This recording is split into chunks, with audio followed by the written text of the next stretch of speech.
Sure, Ash. So, as you can tell by the garish colours, this is going to be 10 things about me being gay. So, let's kick off with one thing that everybody will have to do in their life if you're LGBTQIA+.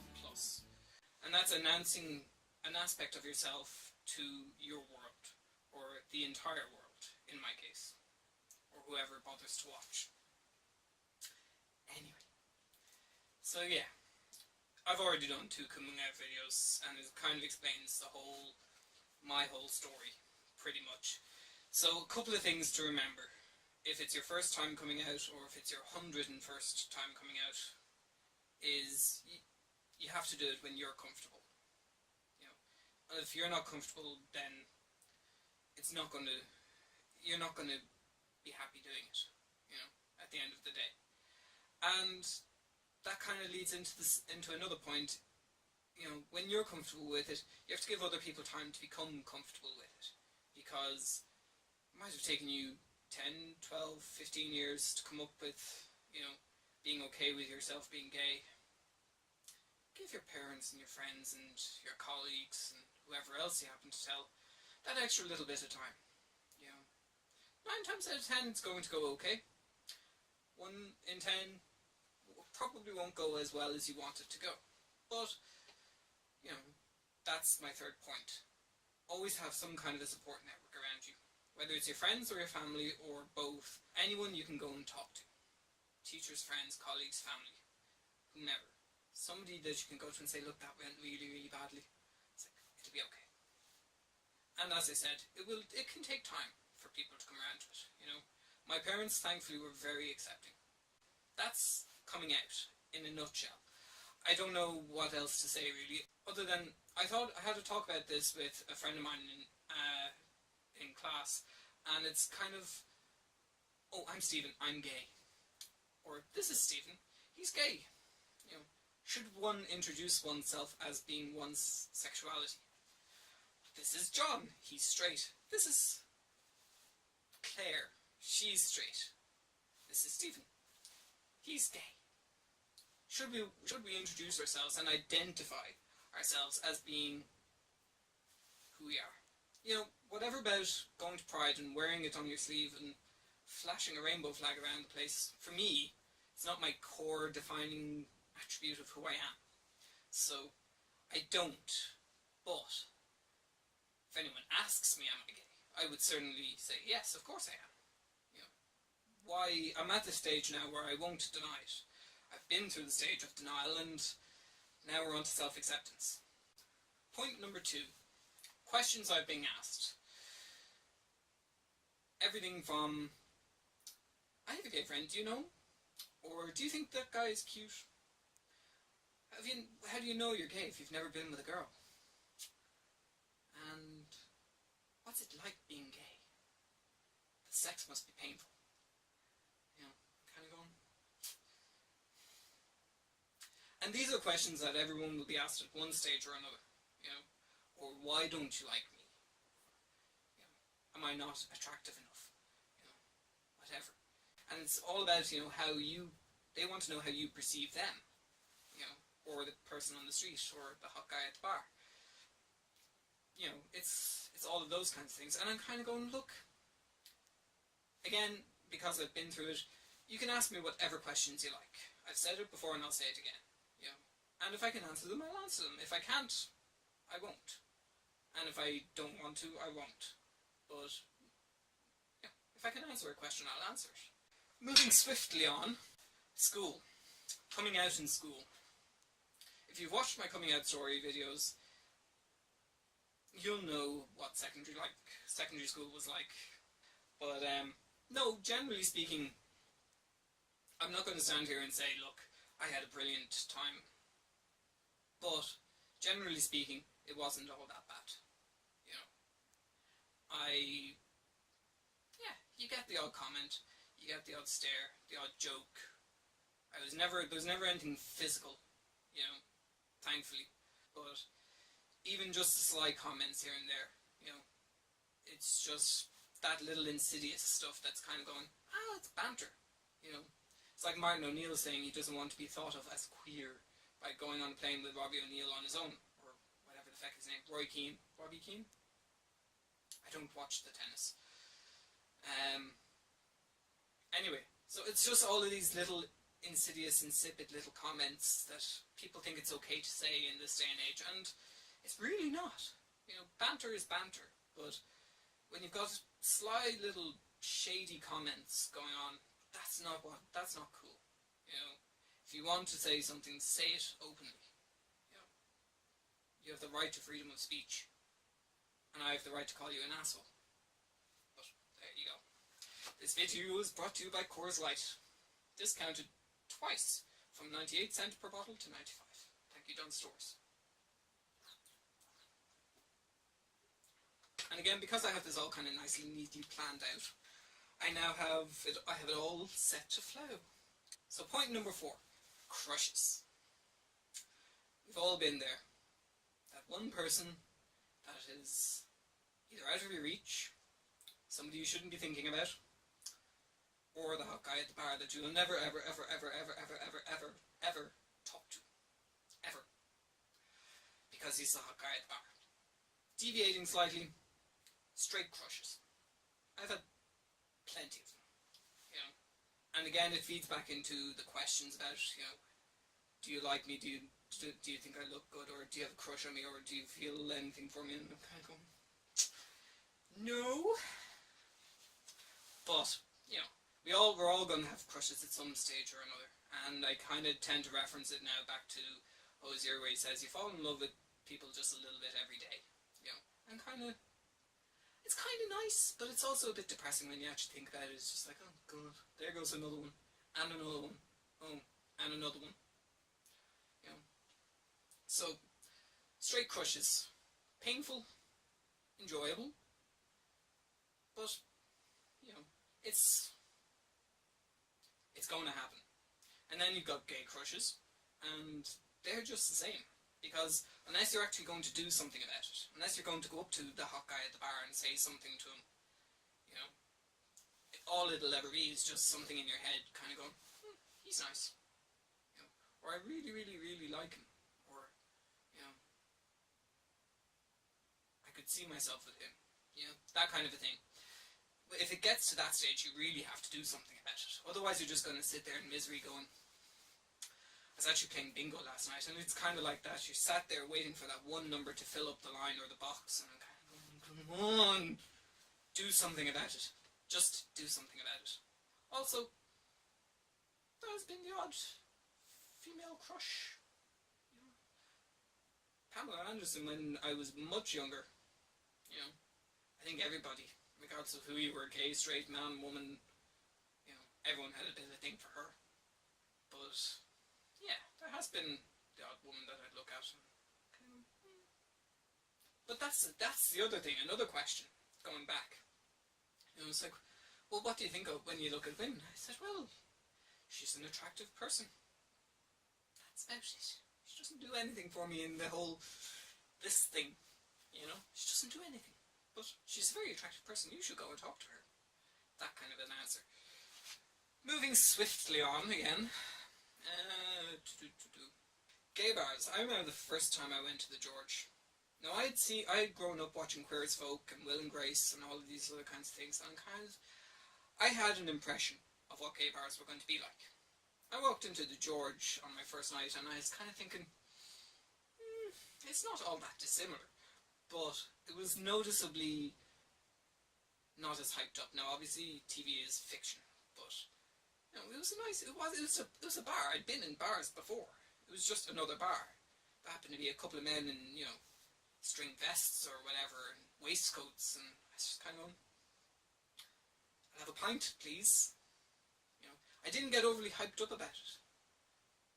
Although when I started going to Dragon, that was more fun because the music was better. It's a bit of a better atmosphere was in Dragon. It's gone now, unfortunately. I've yet to be to any of the like mega clubs like GAY and places like that. I might go the next time I'm in London. But do what you do in bars. You go, you have a drink, maybe have a dance if you're intoxicated enough in my case, or the music is good. It has to be really good music, and sneak bit that I maybe should have put into my music video, 80s and 90s music. That will get me dancing. Some new stuff, but mostly 80s and 90s. That's me. Again, if I'm slightly drunk. But that's a whole other story. Next item on my list is apps. You know, I made a video to say that I had Grindr. And Grindr and I are on a break right now. I'm fed up talking to people on Grindr. You know, and Grindr is Grindr. Grindr is a hookup app. Grindr isn't there really for making dates or anything like that. You can get them. They're few and far between. You have to go through an awful lot of conversation and, you know, all of this sort of foreplay stuff before you can actually get to meeting somebody and going on a date. And even then, if you're going on a date, it mightn't turn into anything, you know. Yeah. Tinder's not much better either, you know. So I've had websites and apps and all of these kinds of things for a lot of my life since coming out, you know, and I'm fed up. But at the same time, I'm not in any hurry to go running out to a bar and try and chat up some guy. So dating. I've had this out with friends of mine in the past. It's kind of going, well, it must be easier for two guys or two girls to start dating with each other, because you know, you're a guy, he's a guy. Guys talk about guy things. Guys know what guys like. Yeah, that's about where the similarity stops. Especially if you're somebody like me, who, you know, is likes his politics, can rant about whatever, but can't talk about soccer or the latest pop music, or, you know, haven't seen that many films recently. You know, and you have to find common ground, whatever it is. You know, I don't know. I've had a lot of first dates recently. Haven't really progressed anything that way. I don't know. Dating's hard, especially if you're not used to, like, approaching people in public. You know, it's just kind of, you know, again, if you haven't done it online, if you haven't introduced yourself somehow, and you're not comfortable enough going up to somebody and introducing yourself and saying, God, you look nice, or whatever. You know, I have to pick, one doesn't have that many pickup lines, but I got a book last Christmas of pickup lines that I might try. Most of them will probably earn me a slap in the face or something, but we'll see. So yeah, dating can be hard, but dating can also be fun. All the dates that I've gone on, I was very happy with them. Bar one. But, you know, that's gonna happen. You know, you might meet somebody and then 2 minutes later it's kind of going, no. Sorry. Before I was cut off by the end of my battery, we were talking about sex. No point in beating around the bush, if you pardon any kind of euphemism. The number one thing I'd have to say about sex is wear a condom.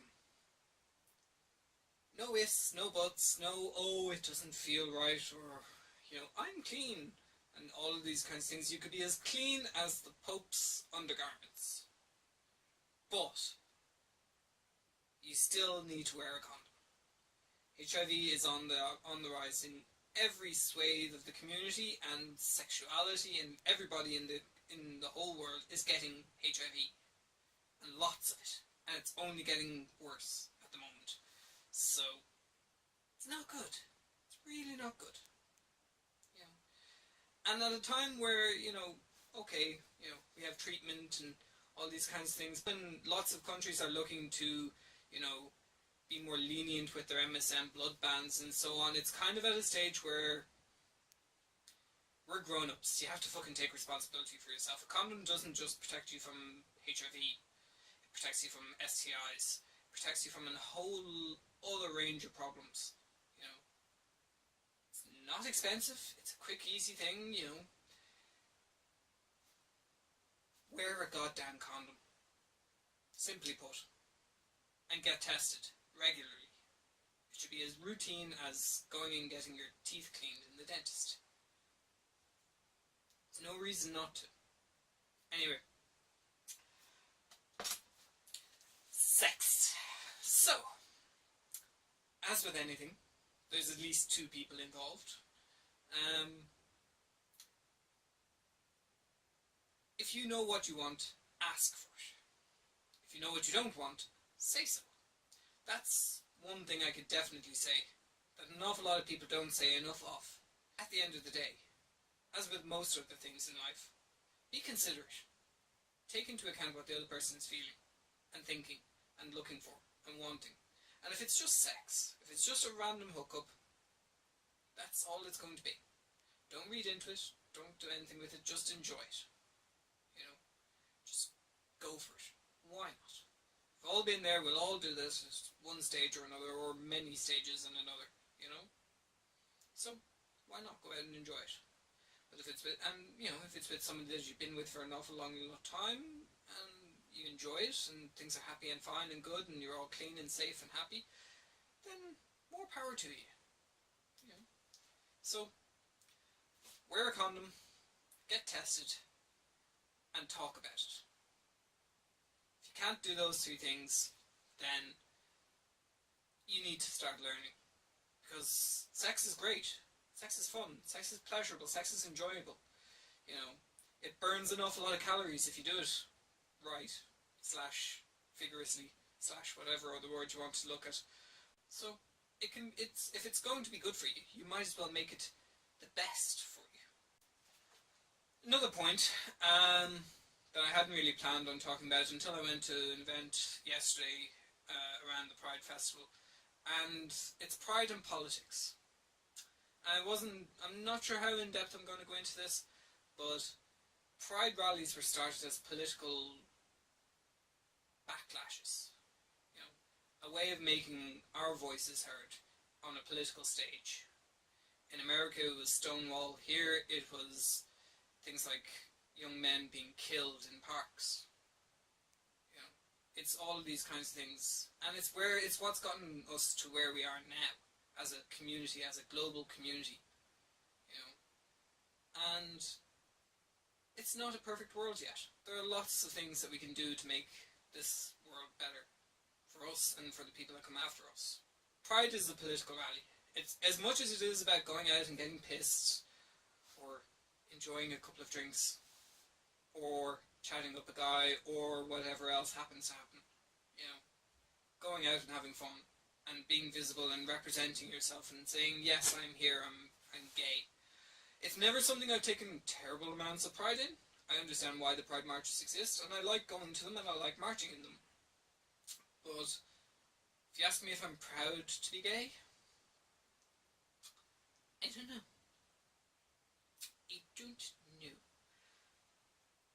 I don't know. I don't get proud or worked up about a lot of things. If I do, then you need to start either getting with me or getting away from me, one or the other. I'll leave it at that, because I'm kind of definitely rambling on. I want to say míle agat to Lilo for pushing me again to do these videos, because it's been a while since I've been vlogging, and you know, it's easier with beer and, you know, when you've stuff that you enjoy talking about and so on, and if you can't talk about yourself, then God, you're kind of screwed. So that's that. Shout out to Lilo's sister Kira, and the rest of the family, obviously. But Kira is apparently a very big fan of mine, so if you're watching this, do leave a comment down below. I have a lot of work to do to get the rest of these videos done. So, as always, míle agat for watching YouTube. Definitely leave comments, because these kinds of things are going to be... You can either sit there and listen to me, and just take in what I'm going to say, or you can ask me questions back and forth, and that's more what I feel YouTube is about right now for me. It's about getting to know everybody else that's watching me across the planet, you know. So definitely, please do leave comments. Míle agat, agus slán.